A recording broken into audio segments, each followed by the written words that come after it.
5, 6 और 7 जून को गुजरात की भूमि पर राजकोट में होने जा रहा है।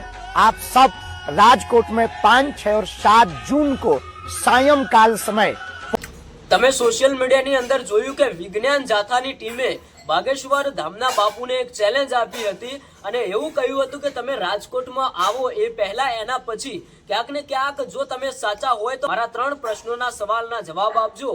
જો તમે ખોટા નીકળ્યા તો તમારા ઉપર કાર્યવાહી થશે અને જો કદાચ તમે સાચા નીકળ્યા તો તમને 50 લાખ રૂપિયાનું ઇનામ આપીશ અને હું આજથી જ વિજ્ઞાન જાથાનું કામ છોડી મૂકીશ।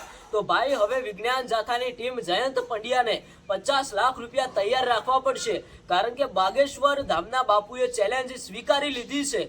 હા ભાઈ, અત્યારે હાલ સોશિયલ મીડિયાની અંદર ઘણા બધા વિડીયો વાયરલ થતા હતા, એમાંથી ઘણા બધા લોકો એવું કહેતા હતા કે બાગેશ્વર ધામના બાપુ ધીરેન્દ્ર શાસ્ત્રી સાચા છે, એ ચેલેન્જ સ્વીકારી લેશે। તો ક્યાંક ને ક્યાંક ઘણા બધા લોકો જયંત પંડ્યાને સપોર્ટ કરતા હતા અને એ એવું કહેતા હતા કે જયંત પંડ્યા સારું કામ કરી રહ્યા છે, જે લોકો અંધશ્રદ્ધાની અંદર ફેલાઈ રહ્યા છે એમાંથી એમને દૂર કરી રહ્યા છે। આમ તો ભાઈ તમે વિજ્ઞાન જાથાની ટીમને જાણતા હશો, જયંત પંડ્યાને પણ જાણતા હશો કે કોઈ પણ ગામડાઓમાં કે શહેરની અંદર કે ક્યાંય પણ જે ભુવા ભોપાળાઓ હોય એમને પકડતા હોય છે, એમના ઘરે રેડ પાડતા હોય છે અને એમને એ ભુવા ભોપાળાઓનું કામ બંધ કરાવતા હોય છે। પણ ભાઈ બધા ભુવાઓ ખોટા નથી હોતા કે બધા સાચા પણ નથી હોતા। જે ખોટા ભુવાઓ હોય એમના ઘરે રેડ પાડે તો ભાઈ સારું, કારણ કે તે ગરીબ જનતા જોડેથી પૈસા ના લૂંટી શકે અને લોકોને અંધશ્રદ્ધાની અંદર ન ફેલાવી શકે। પણ અત્યારે હાલ જયંત પંડ્યા વિજ્ઞાન જાથાની ટીમે ભાઈ એક મોટા બાપુ અને ખૂબ જ મોટું નામ એવા ધીરેન્દ્ર શાસ્ત્રી બાગેશ્વર ધામના બાપુને ચેલેન્જ આપી હતી, તમને 50 લાખ રૂપિયા આપવા છે, મારા પ્રશ્નોના જવાબ આપજો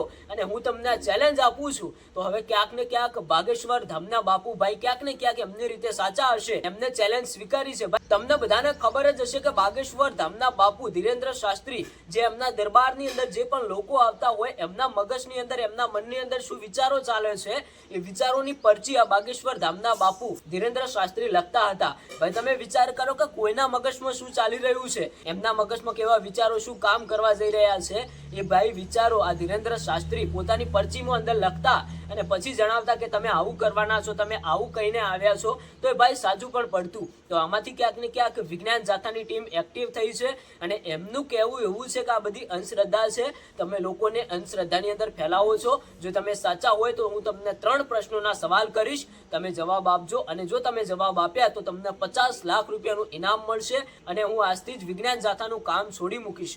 હવે ભાઈ અત્યારે હાલ ખરાખરીનો ખેલ આવ્યો છે, કારણ કે એક બાજુ વિજ્ઞાન જાથાનું ખૂબ જ મોટું નામ અને બાગેશ્વર ધામના બાપુ ધીરેન્દ્ર શાસ્ત્રીનું પણ ખૂબ જ મોટું નામ, આખરે સાચું કોણ નીકળશે? ઘણા બધા લોકો બાપુને સપોર્ટ કરે અને ઘણા બધા લોકો વિજ્ઞાન જાથાની ટીમને સપોર્ટ કરે। હવે દર્શક મિત્રો, રાજકોટ શહેરની અંદર આ બાપુ આવે એ પહેલા તો સોશિયલ મીડિયાની અંદર એક અલગ જ માહોલ ગરમાયેલો છે। તમારું શું કહેવું થાય છે, કોણ સાચું અને કોણ ખોટું હોઈ શકે અને બાપુ શું ખરેખર સાચા છે કે લોકોને અંધશ્રદ્ધાની અંદર ફેલાવે છે, એ પણ તમે કોમેન્ટ કરીને જણાવતા જજો।